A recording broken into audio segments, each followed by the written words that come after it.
Yeah. Okay. Well, thanks for joining us. We're having another webinar. It seems like I haven't done one for ages, and here we are back in another academic year. Um, we're just going to run through some updates to the licensing that we were talking about for most of last academic year, it seems. But it's always good to refresh them now that we're into the teaching year.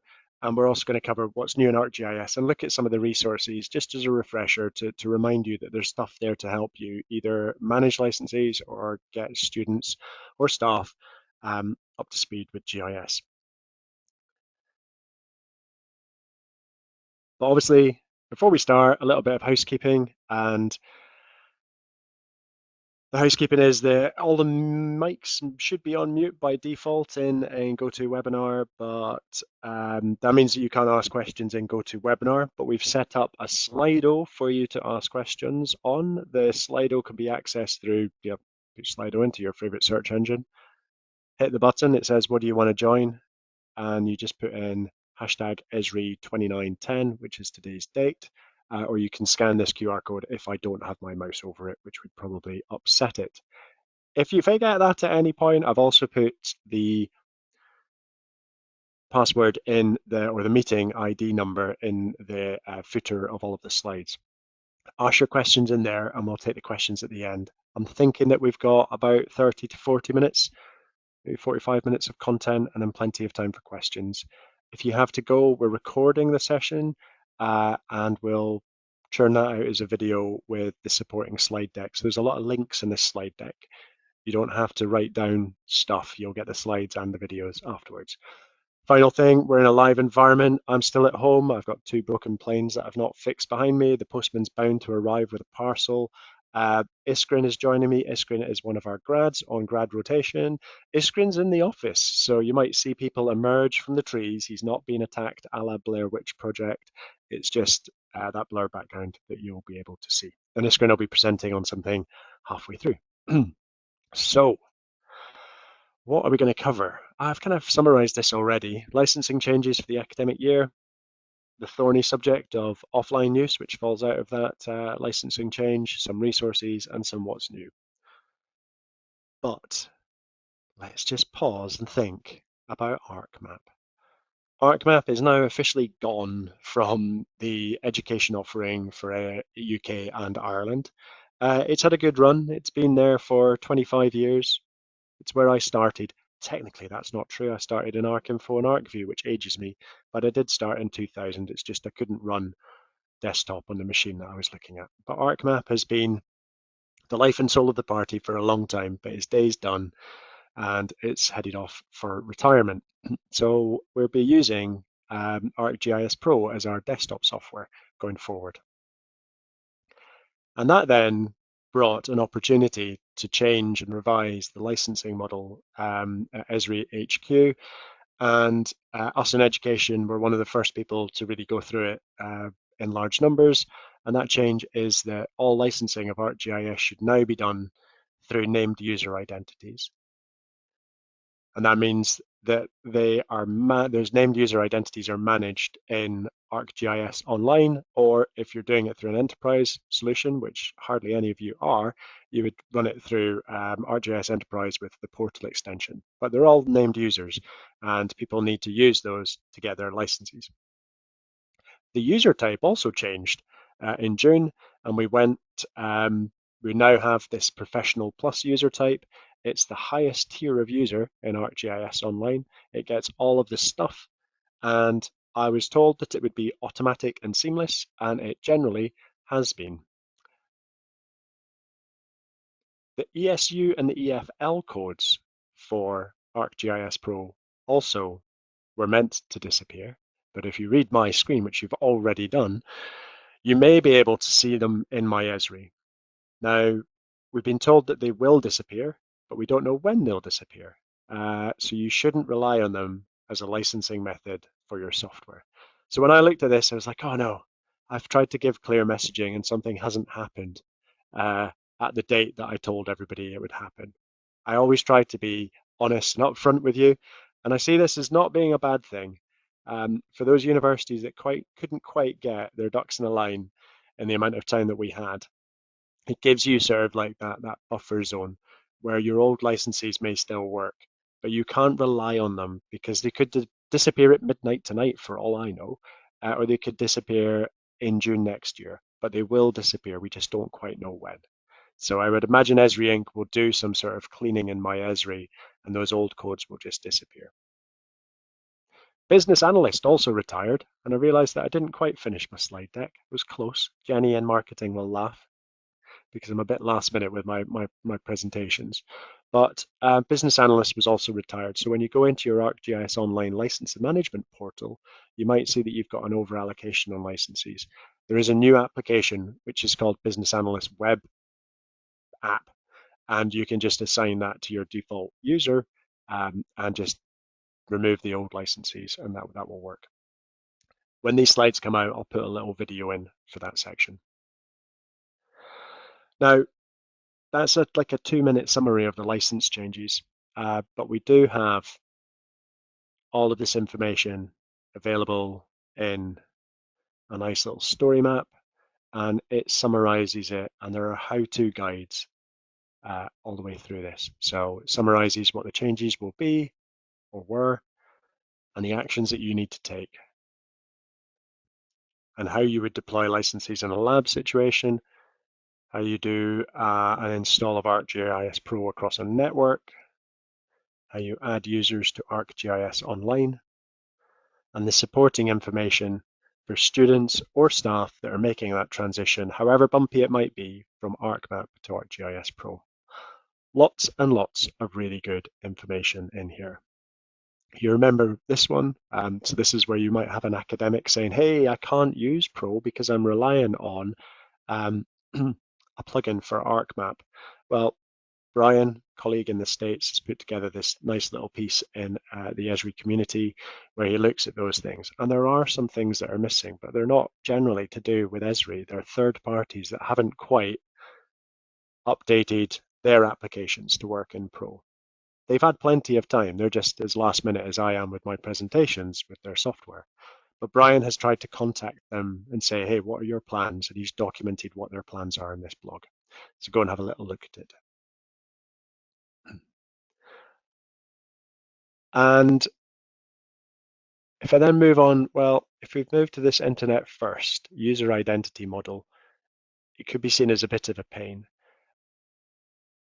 but it's also an opportunity to implement single sign-on for Esri software. So ArcGIS linked to your single sign-on, which might be Shibboleth, it might be G Suite, it might be Azure stroke Entra. It's an opportunity to do that. It'll help you manage your students. GIS has proliferated across the university sector. There are more users in weirder departments, weird in a nice way. So you might find that you've got users in archaeology, you've got them in architecture, you've got them in landscape design, you've got them in engineering, you've got them in health. If they don't know how to get access to the software, then they're going to struggle. If you've got single sign-on set up, all they need to know is where the front door is. So if my front door is Esri UK Education, and as long as I know .maps.arcgis.com, as long as I know the front door, there's a single sign-on button. Let's just do this in real time. So I go to, I really do hate the Edge as a browser. It's the default one though for us. So I go to sign in, and I've already got my URL minted down here, so it's quite easy. And then I can just log in. And when I was talking about knowing where the front door is, this part of the URL that I've highlighted is the front door. And if you have an intranet page for GIS, that's the information to put there, and then they can log in with their single sign-on if you've got it set up. This is in the support documentation, but I thought it would take 2 seconds just to run through it in real time. Now, single sign-on usually takes you to get some other people involved because it may be that you manage the GIS licenses, you might be a GIS lecturer, and you're having to manage the GIS licenses, but you ain't going to be able to set up single sign-on. So you have to work with your IT teams to get that sorted in the federation team. 52 unis have now done it across the UK, which is pretty staggering. I think we were sitting at 20 or 15 about this time last year. So there's been an uptake in this, and hopefully those universities will have a smoother ride with adding users at the beginning of term. We ran a really good webinar on this with Damien, who's one of our tech support people, who gave some really good, clear advice. And this YouTube video is available, and you'll get the link to it in the slides. And you can go and watch it, and if you get stuck, you email me at highered.esrauk.com, and I can always get Damien to reach out to you and try and solve some of the problems. Offline use. Now, I've talked about named user identities, and they require the user to log into the software, which requires an internet connection. And if they're starting ArcGIS Pro, they would have to use their named user identity to access the software, which by its nature means that they need to have the internet on the device that they're trying to log in on. But once it's working, ArcGIS Pro doesn't need a persistent connection to the internet. So you can quite happily work on a train, go into a tunnel, and be working on GIS, come out the other side, your computer reconnects to the internet, and you're fine. You can have intermittent access, and a lot of your work is going to be saved on your network drive. Sorry, not your network drive, your local drive on your computer anyway. So it will work. An ArcGIS Pro pinging the license server to make sure that you're still connected doesn't use a lot of data anyway, but it doesn't need to be a continuous connection to the internet. Now, if you want to enable offline use, you can. So there's a way that you can allow users to check a license out on their computer so as they can use it truly off the grid and they don't need any connection to the internet. And it's quite easy to do. You log into ArcGIS as an admin, you go to Organization Licenses, Manage ArcGIS Settings, and then uncheck the box. So let's look at that. Licenses in the video, Manage ArcGIS Pro Settings, and then you can either enable or prevent them. And it's up to you to make that decision, whether or not you enable them or not. And then you can hit save. But I reckon that offline use, whilst it seems to solve the problem that you don't need the internet, it also creates a couple of issues that you should definitely be aware about before you make the decisions to do something. And that is, if a license is checked out on one machine, so a student goes home and they check their license out on Pro, and they shut their laptop at the end of that session, and then they walk to uni the next day and they sit down in a teaching lab for their GIS lecture, they can't log in to that machine because their license is sat on their laptop at home, and you only get one license in offline use, which I think is a limitation. And I've collected some information from users around the UK, along with my colleagues in Germany, France, and the Netherlands. We're kind of petitioning Esri to think again about some of the restrictions on this model. And I'll update you on that when I get better news. I'm getting there. We're getting there. But so we need to communicate why offline use is only needed for remote field work. It's not needed for you to go home at the weekend and be on a train. It's not needed to work at your house. Discourage students from clicking their license and taking it offline unless they really need to, and speak to them about why they need to have it offline. For a field laptop, so I've had this question, well, what happens if we've got a pool of laptops and we want to take it away to the Cairngorms or the Lake District or wherever, and we're going to be abroad and we're not going to have much data, we're in a field centre and the Wi-Fi is crappy, but we've got 5 laptops.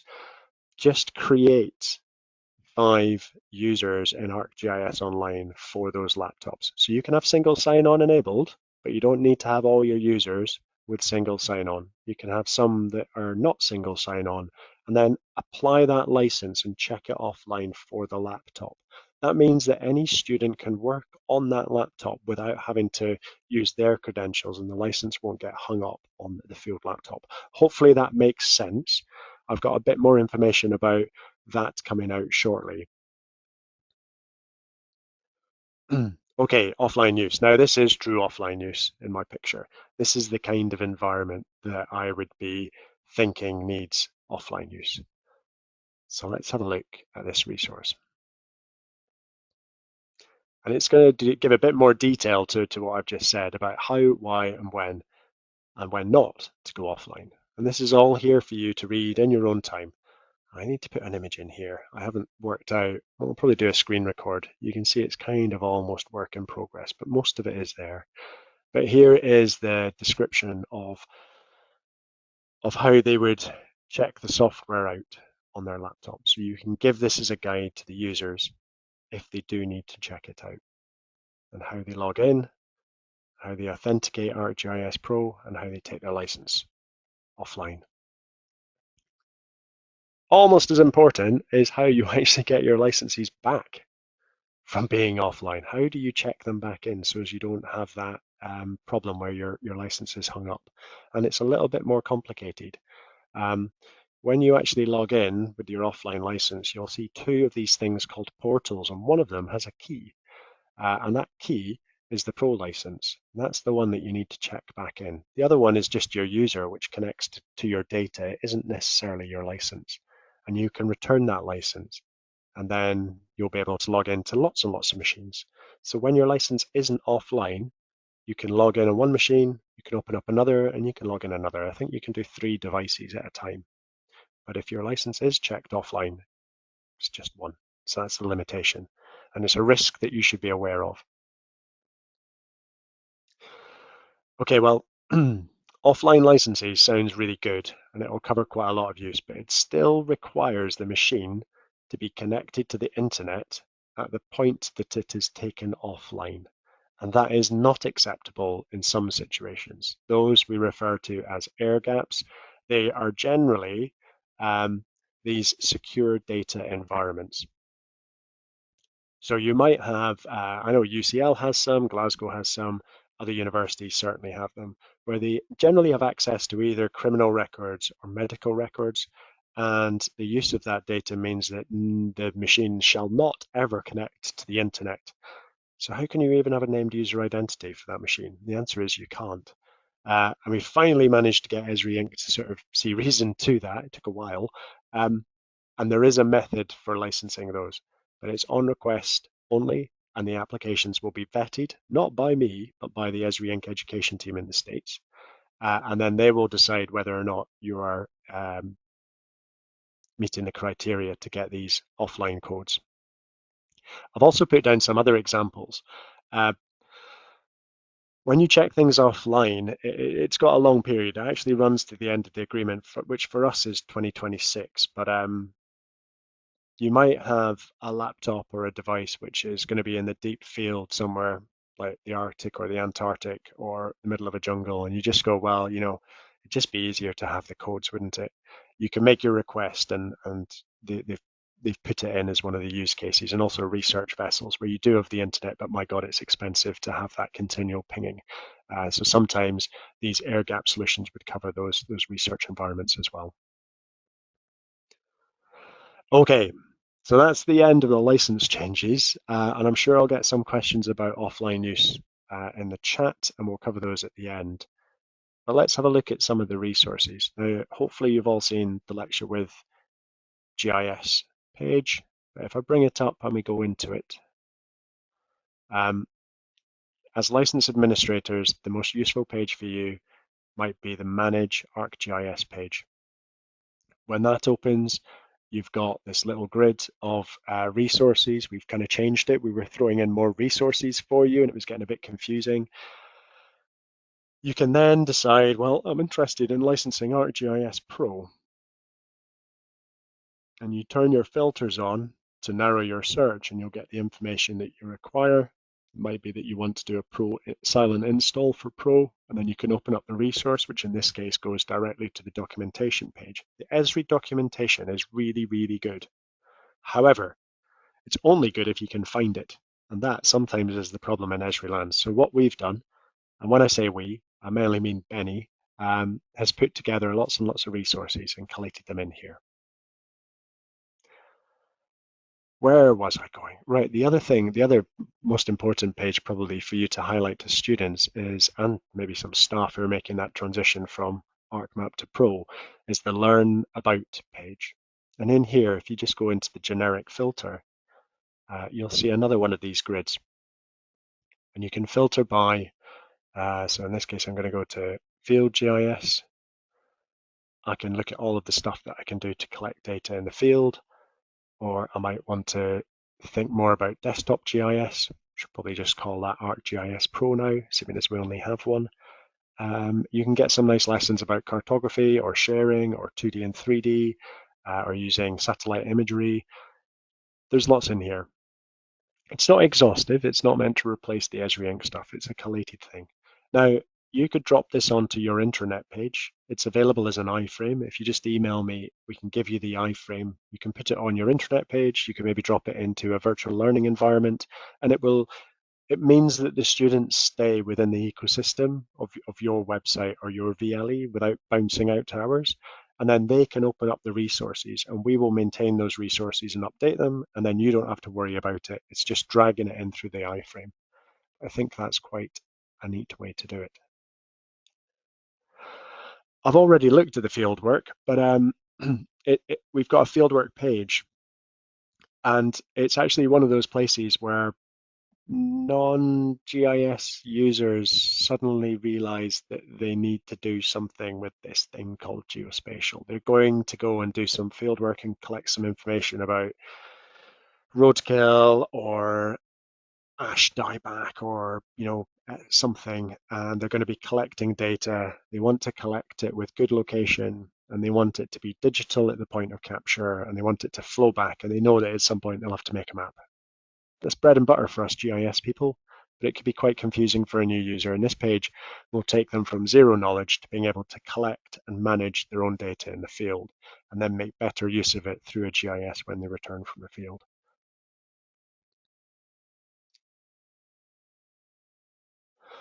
Living Atlas. Ooh.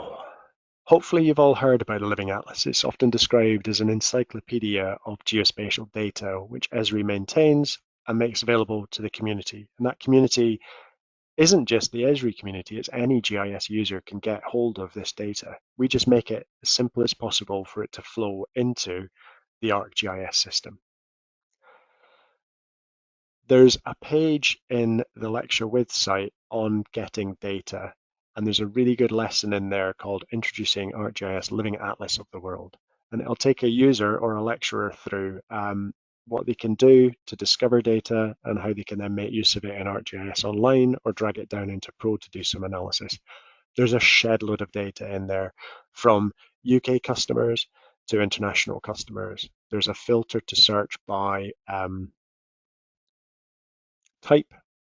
So if I just actually, oh, I'm going backwards. No, I'm going forwards now. What's going on? You can search by sort of geographical area or by things like base maps or by topic like health or transport or environment, and you can get into it. But there are thousands and thousands of data sets. So I'm not going to show you any of that. I'm going to just whistle through it, and you can look at the links through the slides and follow the lesson or just learn more by going to the page.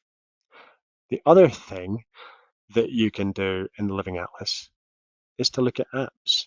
And this is when I introduce Iskrin, who's going to take you through a couple of apps, and that's going to give me a chance to have a little juice. Okay, so over to Iskrin. Are Hi you everyone. ready to share your screen? Yeah, just about trying to Perfect. figure out. Yeah, there you go. Can you see my screen, Okay, everyone? we can see it. I'm going to Yeah. mute myself and off we go. So hi everyone. I'm Miskrin. I'm a first year grad at Esri's UK grad scheme. It's really nice to be here with you all. As you can see from my background, I am 101% in the Amazon rainforest. Just ignore the flickering desk behind me.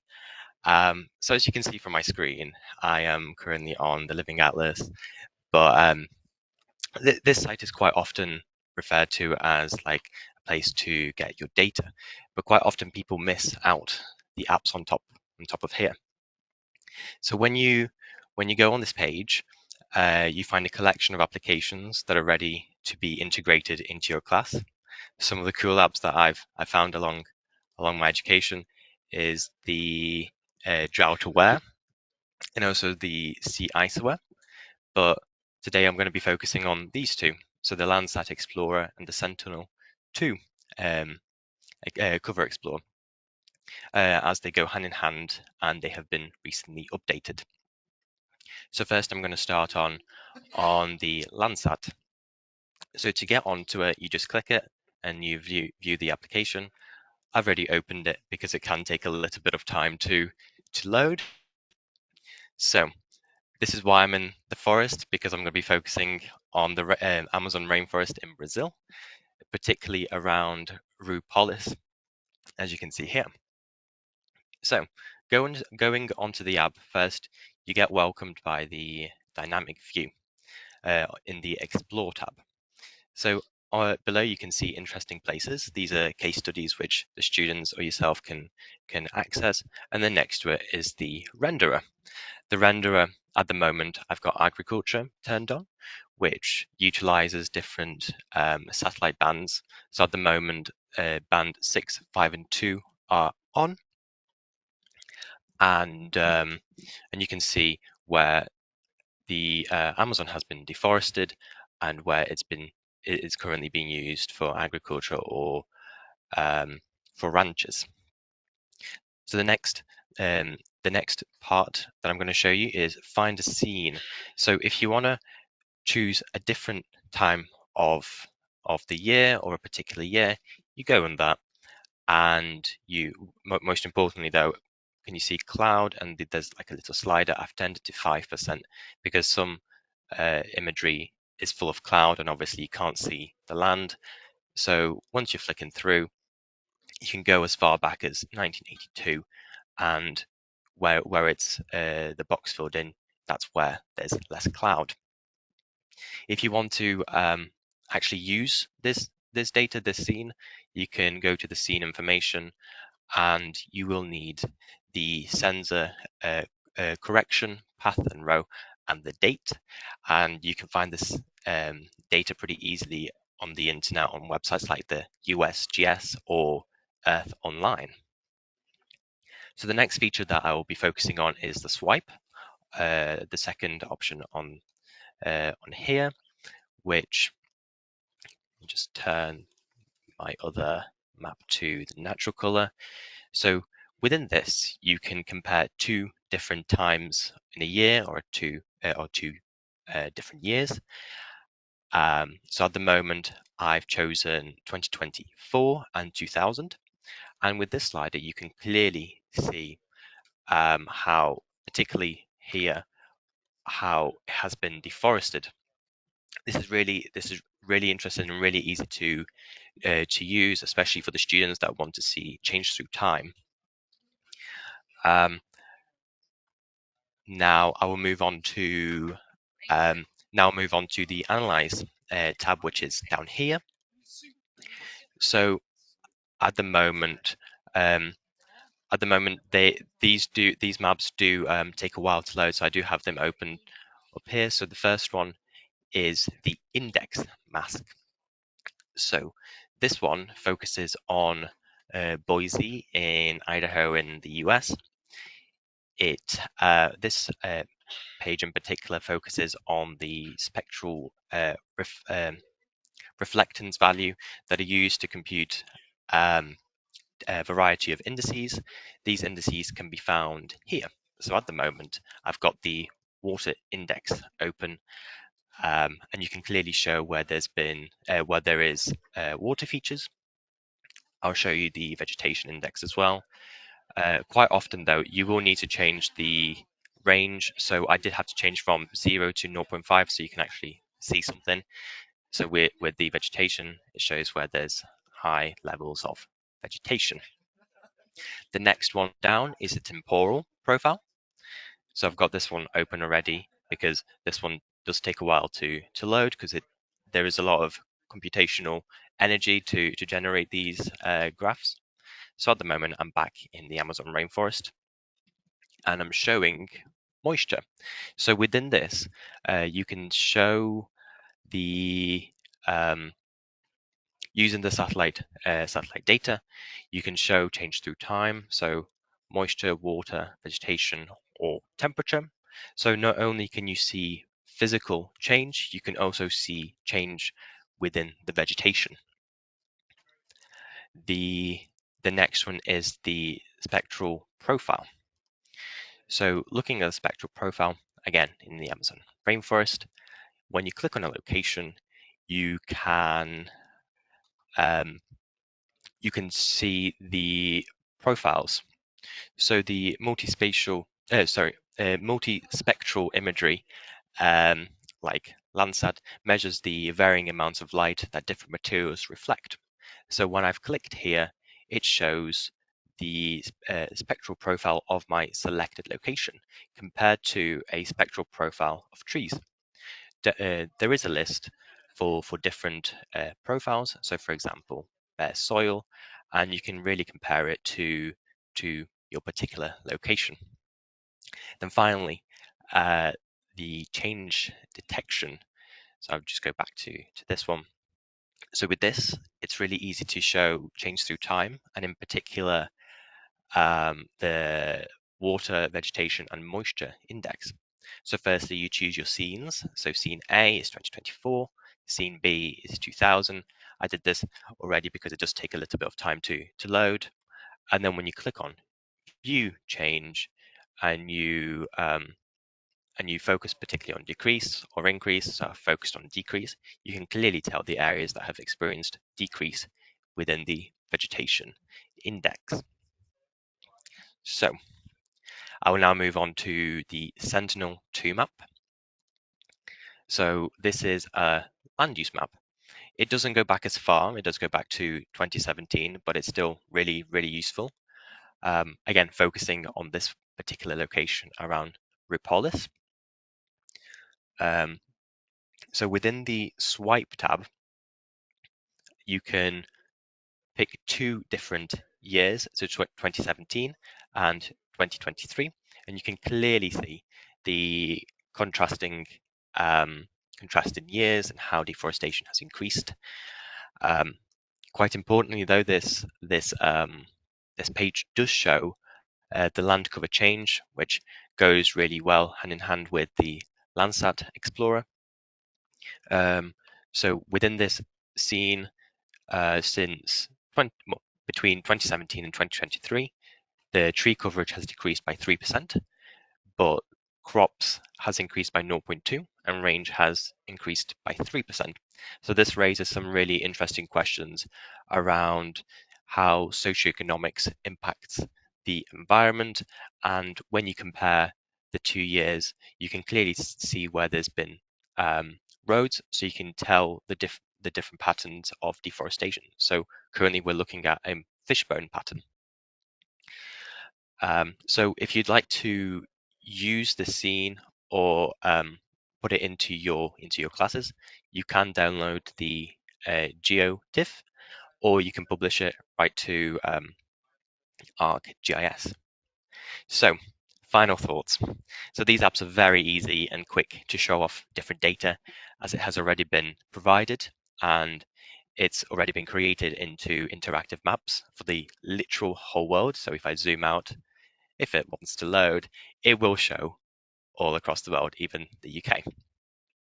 So this is a really good introduction into remote sensing and can be the first steps before downloading data for yourself. So it will save you time. And as you saw, it is particularly good for showing particular points in time, but also it's good to study change through time. Also flicking through the Analyze tab on the Landsat Explorer showed off some really interesting and useful functionalities that can help identify different land features and help you study land through time.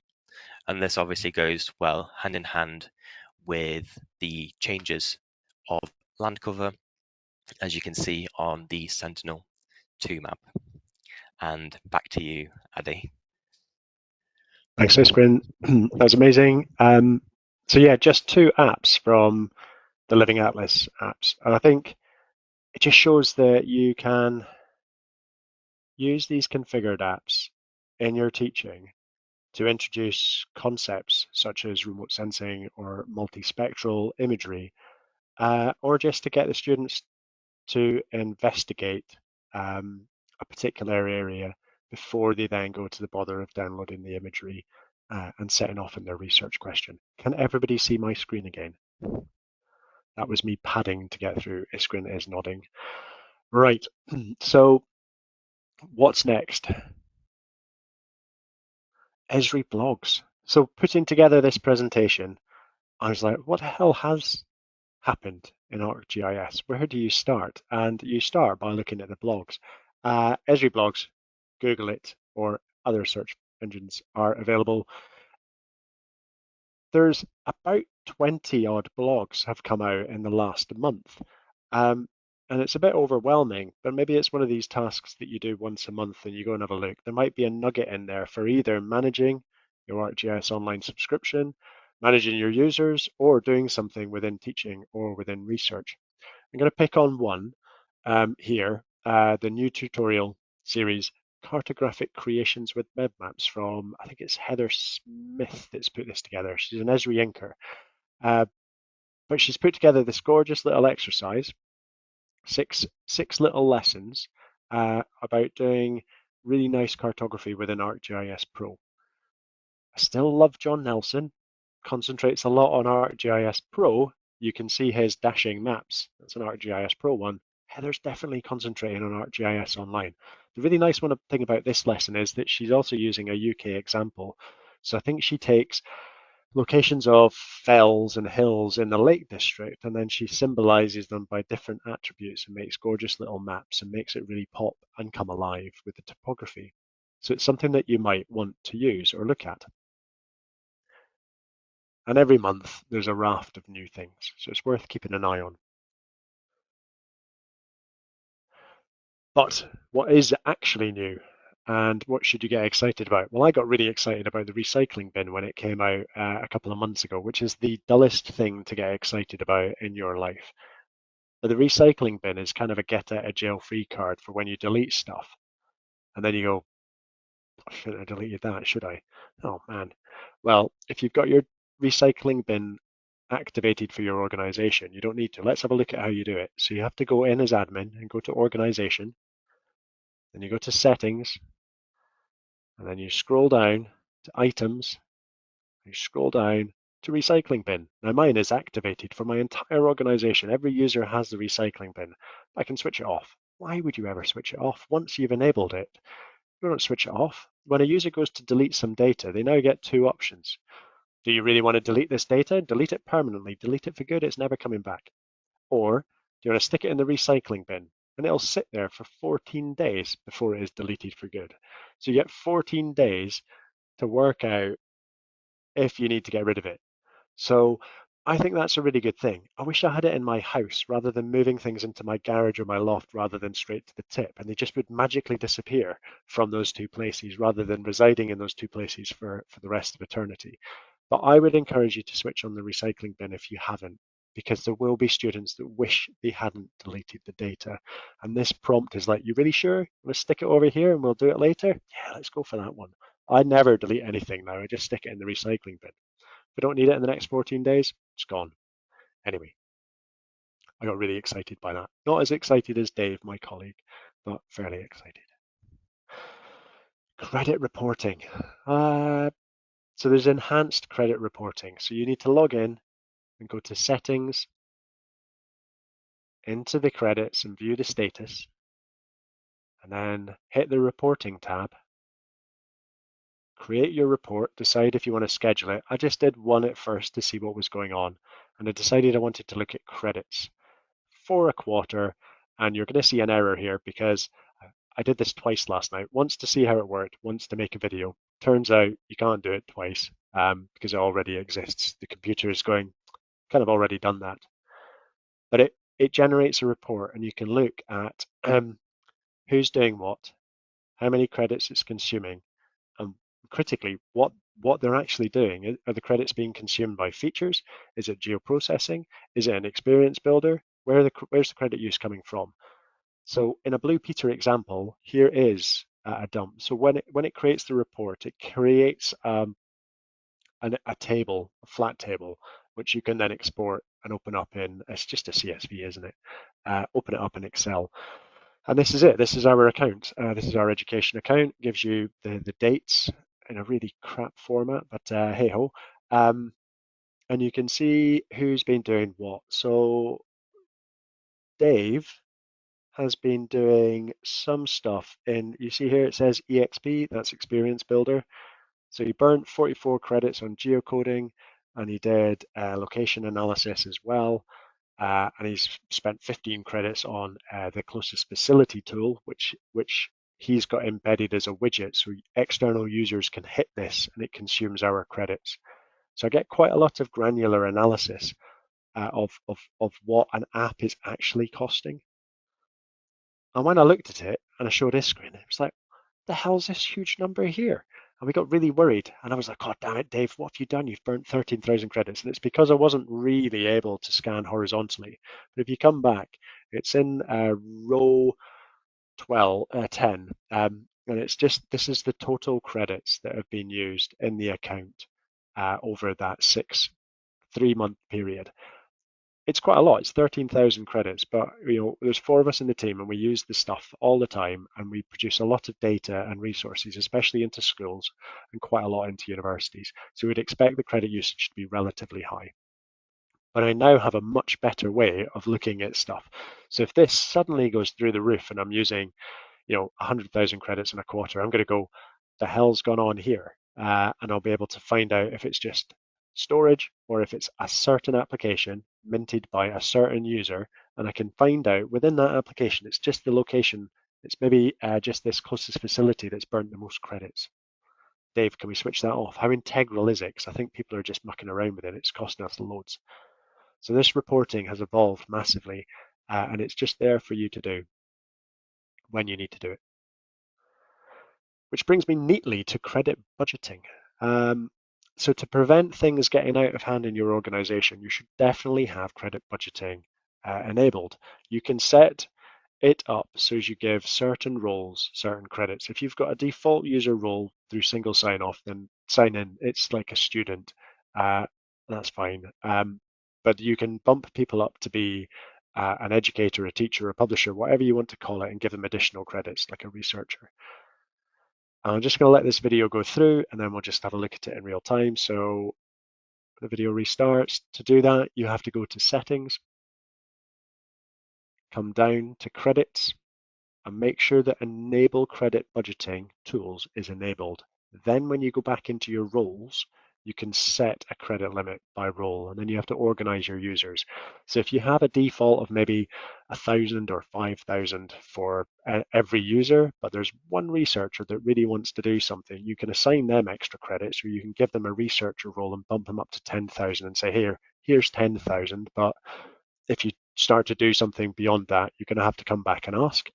If you don't understand why it's burning credits or whether there's a better way to do it, just reach out to me and we'll have a look at it and we'll try and work out if there's a different way or if it's actually the only way. We've had a couple of users where it has been the only way and it's the quickest way for them to answer the research question that they've got. Just use the credits. In those cases, knowing that additional credits are going to cost about 150 quid for 100,000 means that you can go, okay, let's have a look at your research grant. We're going to take 300 quid to get 200,000 credits. We're going to give you 200,000 credits and you can just go off and use them. So it's a way of doing that cost recovery if that's the model of your university. Hopefully that makes sense.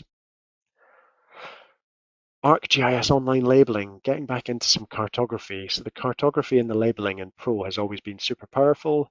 ArcGIS Online, not so much. It's a simple, lightweight GIS. You could make labels and they were always horizontal and they were generally not that nice. Sometimes you could move them around the object, but now you've got a little bit more control. What you can do is, in the labeling menu, you can go to Edit Label Style and then you can look at the placement and you can make the label follow the line feature. So in this case, they're going to move that path label to be, it says Sunshine Canyon, it follows the line and you can put it above or below. You can give it a halo You can change the background. You can make the background color then change to be sympathetic to your cartography. Loads of extra features have brought something that was it was all right, but it was a little bit underwhelming or frustrating. You could tell that the map wasn't as pretty as you would want it to be because you were creating it through ArcGIS Online. ArcGIS Web Editor is another great tool that I think I must have been asleep. I was worrying about all of the licensing changes, if I'm honest, but the Web Editor tool is great. Editing spatial data just got easier, and the point at which you need a desktop software is further down the road. Uh, you can edit your data in the browser. Now, it's not in the default ArcGIS Online. You have to hit the waffle at the top and scroll down to Web Editor. And when you open the web editor, the first thing it asks you is to load a data set that you want to edit. So you find the data that you want to edit. So in this case, I've picked the EV charge map, and you bring that in, and then you are off and you can edit that data. I'm not going to show you how to do it. There's a video here. You'll get it in the link and the slides. You can click on it and watch it because there's quite a lot that you can do with editing the position, editing the attributes, etc. Applying changes through filters to bulk edit or single edits. There's a lot. I skimmed this video and I was like, oh, I can't summarize that. So I'm just going to give you the link and you can go and have a look at it. But the web editor tool is pretty neat. ArcGIS Pro Flood Simulation. So this does shallow water equations for flood spreading. It is not a flood modeling piece of software.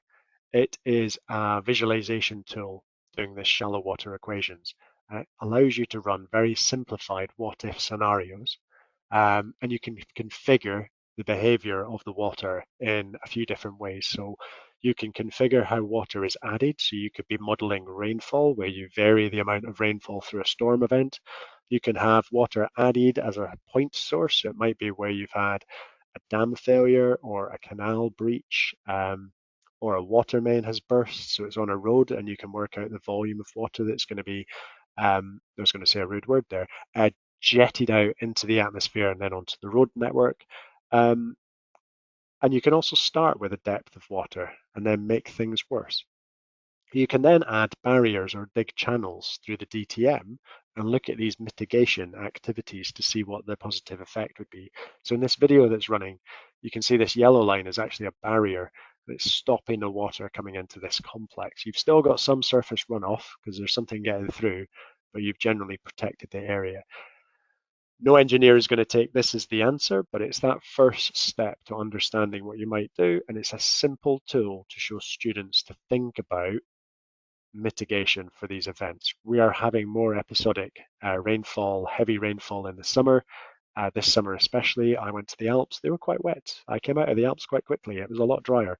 Um, but also the last thing on this list is it also looks at water removed through infiltration, can't say that very well, and evaporation. But it is quite simplistic. But I think it's really neat, and I think it's worth having a look at. So I've cribbed much of this from three sources, and that is the what's new in insert ArcGIS products, such as what's new in ArcGIS Online, what's new in ArcGIS Pro, and what's new in Experience Builder. Not covered Experience Builder. They've added such a range of functionality to their widgets that even if I was to list it, I couldn't fit it on this slide. So I'm going to encourage you to go and have a look at those what's new things. They come out, most of them come out 3 times a year. There's 3 big update cycles for certainly online and Experience Builder, which is February, June, and November, December. We missed one in September because the Americans have gone off on holiday in August, so not a lot's happened. And the final thing I want to draw your attention to are the next 2 webinars that we're running. So the next one from the education team and a support crew is going to be on GIS Day, the 20th of November. We're going to run it between 4 o'clock and 6 p.m. It's on a Wednesday, so it's that Society's Day generally in universities, but we're going to be joined by a first-year grad, a second-year grad, some people that are moving through the company, somebody senior, and the head of our recruitment.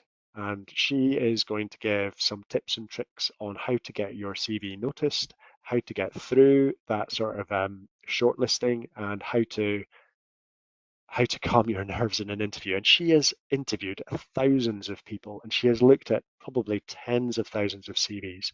So I think that will be really valuable to your students. So if you could please let them know, the more the merrier, and they can come along and ask questions. There's another webinar the next day. It's not run by the education team, thank God. It's being run by another group within Esri UK, and it's focusing on ArcGIS imagery, and it's on the 21st of November, and there's a link to sign up there. And that is all I have got. So we've got 7 minutes officially for questions, although I am more than happy to stay around unless the questions are really awkward. I'm going to flip over into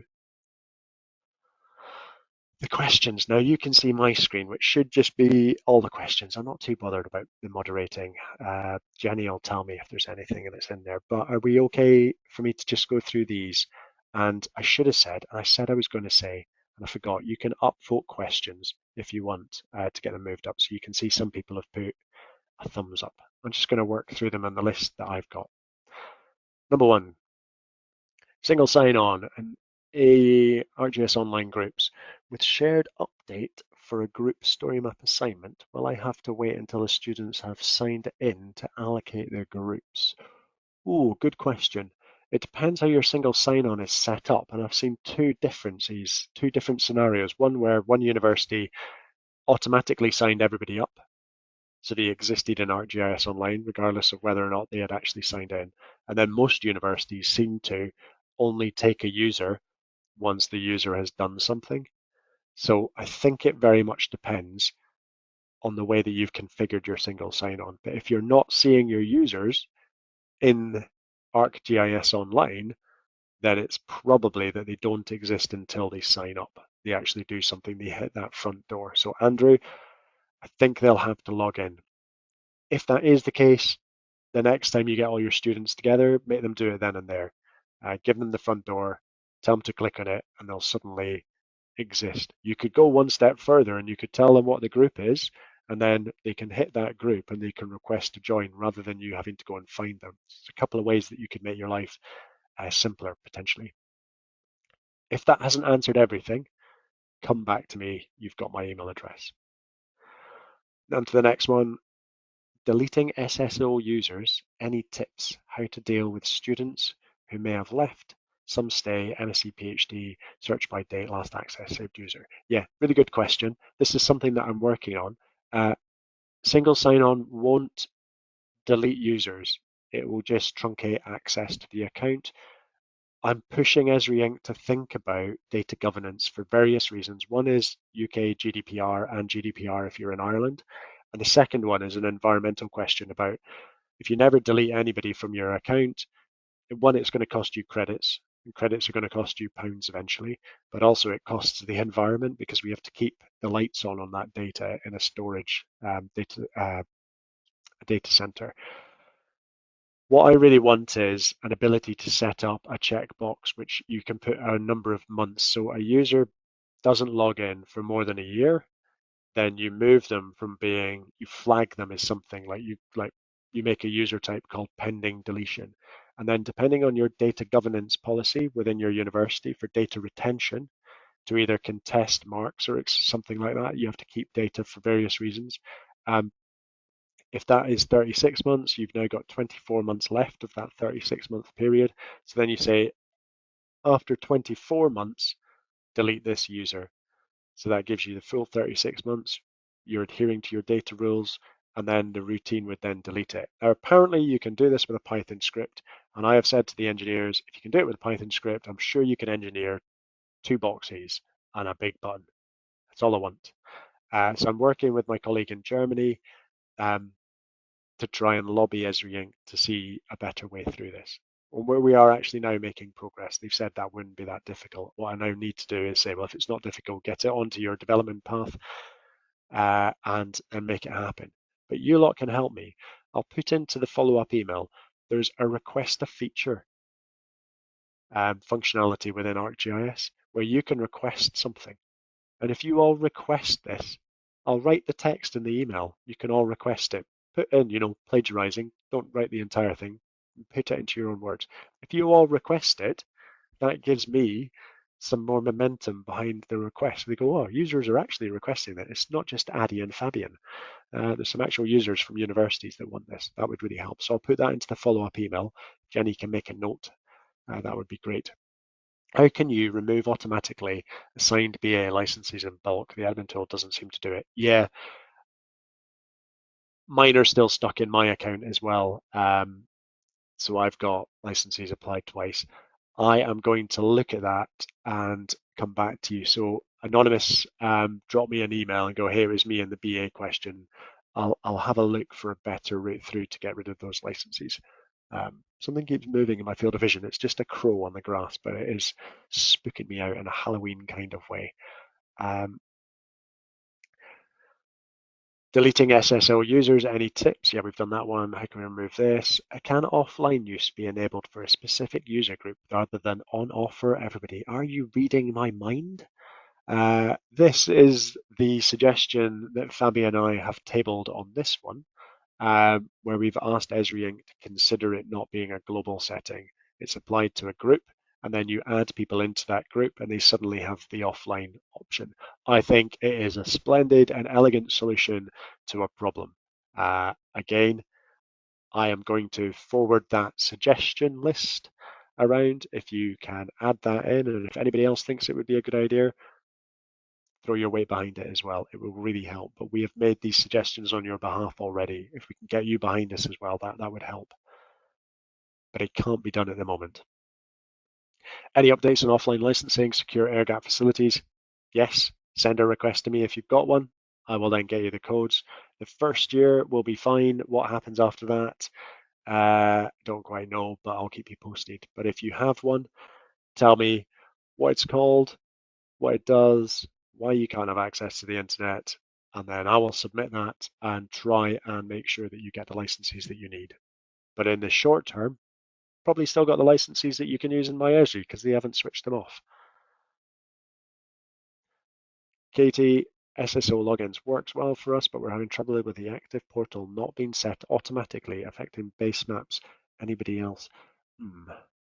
Is that when you're in ArcGIS Pro? Maybe Katie, you can. I don't quite 100% follow that question, but yeah, Katie, you can email me and I'll I'll then try and answer it and put it into the notes when we circulate it around. And I think I missed this one at the top here. Do we have any information on how to migrate data from ArcMap to Pro? Um, well, for data, it shouldn't be too difficult because data is just data and it's probably sitting on a local disk or a network disk. You just need to remap those data connections in Pro. The main problem is the project. If you've got very complicated projects, they don't easily port between ArcMap and Pro. So you probably have to then start your project again, but data should be okay. And that's it for the questions. We're at the bottom of the hour, half past.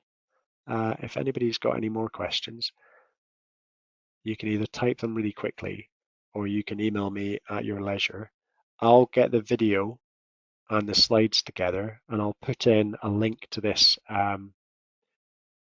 functionality suggestion box. And then if you really do believe that you want the automatic deletion of SSO users given a time period of inactivity, or you want a non-global setting for offline use, stick your request in. It will hugely help the work that I'm doing in the background because I believe these things will make our software stronger and also will make your life easier, which is kind of what I'm trying to do. Hopefully you found that interesting. I've got one more thing to do, and I don't really know how to do it, but Jenny might be able to launch the thing. I was going to do a live poll. What would you like future webinars to focus on? I'll send this around in the notes as well, and we'll have another poll, but I'm really interested. I put together stuff that I think might be interesting, but if I miss the mark, I'd like your suggestions. Don't make them too difficult. I'm only a simple little beast, but if you've got suggestions, you can either put them in this poll now, you can have a think about it and respond to the poll that will come with a follow-up video and notes, or you can just email me directly. We're going to do one on drone to map. I've got some data that's been flown, so we'll do something on drone to map along with some lessons to support that piece of software. We've got the ArcGIS imagery one, but Esri UK ran a webinar I think last week on Python that was meant to be really interesting. Have a look on our webinar list uh, and see what's there and give me some suggestions and I'll try and make them happen. But beyond that, you've got maybe half an hour of lunch left. It was good to not see you all I've seen is Iskrin. Thank you, Iskrin, for filling in. It's been great to have you on board and your session was really good. And we'll see everybody else at some point. Thank you very much. Goodbye. Bye, everyone.